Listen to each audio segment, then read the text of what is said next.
Vous pouvez faire 10 000 € de chiffre d'affaires par mois avec votre entreprise de nettoyage et quand même personnellement être pauvre. On va voir dans cette vidéo pourquoi ça arrive et surtout comment essayer de résoudre ce point-là. Un point peut-être qui n'est pas assez clair pour plein d'entrepreneurs du nettoyage, c'est la différence entre le chiffre d'affaires au sein de votre entreprise de nettoyage que vous allez faire. Donc ça va être tout l'argent que vous allez récolter de par les prestations que vous allez faire. Et ensuite, votre salaire, vous personnellement, en tant qu'entrepreneur du nettoyage, vous allez vous verser à la fin du mois.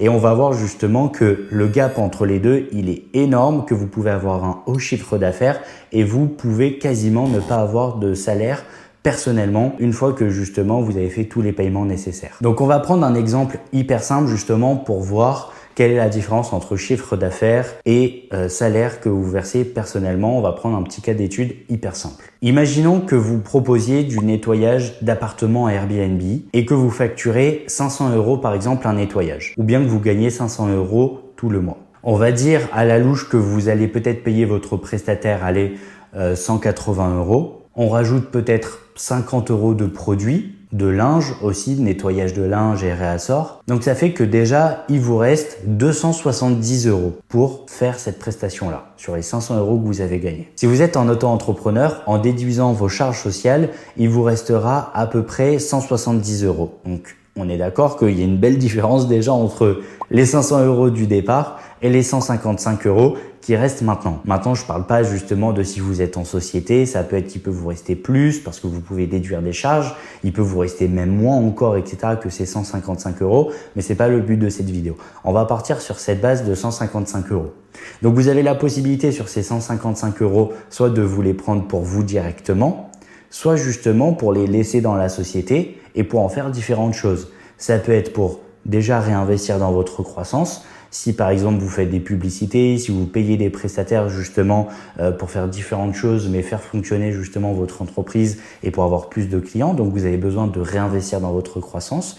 Vous voulez peut-être aussi laisser un petit peu de trésorerie pour avoir du cash disponible justement s'il y a un petit pépin qui arrive un certain mois et que vous n'avez pas suffisamment de prestations mais que vous avez quand même des choses à payer. Et après ça, vous pouvez sûrement vous tirer un salaire et donc forcément ce sera minime par rapport à ce qui reste, par rapport justement au chiffre d'affaires que vous avez fait au début, par rapport aux charges que vous avez payées et les déductions que vous avez fait justement sur votre entreprise de nettoyage pour la vie de votre entreprise de nettoyage elle-même. Maintenant, on va voir justement c'est quoi le problème de ça, le cœur du problème et surtout comment résoudre ce problème-là. Pour moi, le vrai problème et le vrai blocage, il est assez simple et il est en deux points. Le premier point, c'est des mauvaises marges. Ça veut dire que vous facturez potentiellement pas assez cher, que vous faites pas assez de bénéfices en déduisant justement ces charges-là pour avoir un salaire confortable vous derrière à vous sortir personnellement. Et le deuxième point, c'est une mauvaise sélection de clients qui fait que justement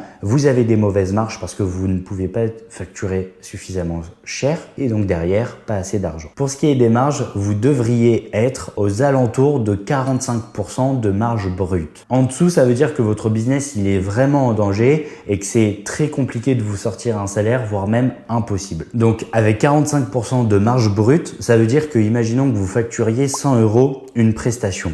À la fin, une fois tout payé, il doit vous rester minimum 65 € dans la poche de votre société pour justement avoir ces 45% de marge brute. Maintenant, sur les 65 € qui vous restent, il faut en effet payer vos charges sociales, par exemple si vous êtes en auto-entrepreneur ou au sein de votre entreprise, si par exemple il y a le salaire, etc. d'un prestataire. Et sur ces 65 € là, comme on a dit, ça reste déjà une bonne base, une bonne marge justement pour pouvoir réinvestir un petit peu dans votre croissance, éventuellement laisser un petit peu en trésorerie et pour que derrière vous puissiez vous tirer à un salaire. Maintenant forcément sur 100 €, ça fait pas énormément justement de salaire que vous pouvez vous tirer, énormément de choses et d'argent que vous pouvez mettre dans la croissance de votre société. Mais imaginons si on multiplie par 10 justement ce chiffre d'affaires-là, forcément les résultats ils seront totalement différents aussi de l'autre côté. Maintenant, du deuxième point qui est la mauvaise sélection de clients. Il faut savoir que lorsque vous travaillez un mauvais client, indirectement, vous vous tirez une balle dans le pied parce que ça veut dire que vous allez peut-être travailler avec un client qui recherche le moins cher possible. Vous allez tarifer vous comme il se doit justement pour pouvoir obtenir ce client, etc.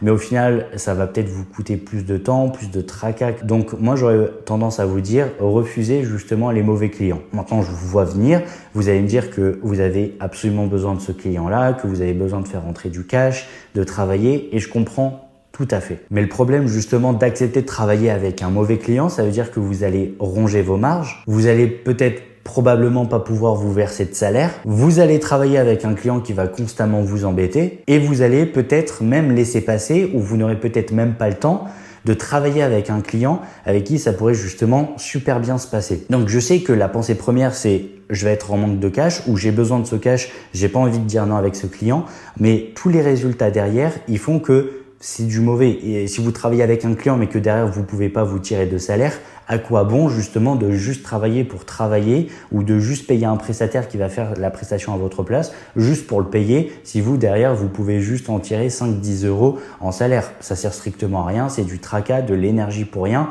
et de l'énergie que vous pourriez justement mettre ailleurs dans autre chose pour essayer d'obtenir des vrais clients à qui vous apportez de la réelle valeur et qui acceptent justement de payer le prix qui correspond à la prestation en question. Donc je vais vous donner le mini plan juste avant de terminer cette vidéo pour essayer de résoudre ce problème. Donc le premier point, c'est de calculer vraiment votre marge par prestation. Et il faut que vous ayez au minimum 45% de marge brute et vous allez voir que ça va vraiment changer la vie de votre entreprise de nettoyage. Deuxième point, augmentez aussi vos prix progressivement. Pas forcément sur vos clients actuels avec qui potentiellement ça se passe bien et que vous pourriez perdre si jamais vous augmentiez vos prix, vos tarifs, mais sur les potentiels clients qui rentrent au sein de votre entreprise de nettoyage, essayez justement d'augmenter vos prix, de faire une meilleure offre. Et ça, je vais vous en faire une vidéo justement qui parle sur cette chaîne YouTube de faire une bonne offre pour votre entreprise de nettoyage. Donc abonnez-vous pour ne pas la rater. En faisant une meilleure offre, vous allez pouvoir augmenter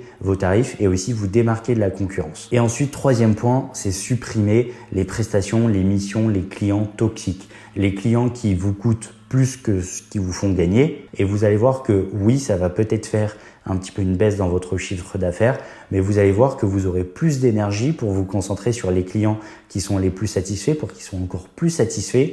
Vous aurez aussi plus d'énergie pour faire le nécessaire pour avoir plus de prospects, plus de clients, travailler sur ce qui vous apporte vraiment des résultats et arrêter justement avec les missions, les clients et les prestations toxiques qui vous coûtent votre santé, votre énergie et votre mental. Si vous avez aimé cette vidéo, mettez un like, abonnez-vous et si vous souhaitez aussi qu'on vous aide à mettre en place un système d'acquisition qui soit stable et automatique pour obtenir des demandes de devis qualifiées tous les jours et toutes les semaines automatiquement, alors cliquez sur le lien juste en dessous dans la description et on verra justement si on peut vous aider au sein de Nettoyage Boost System.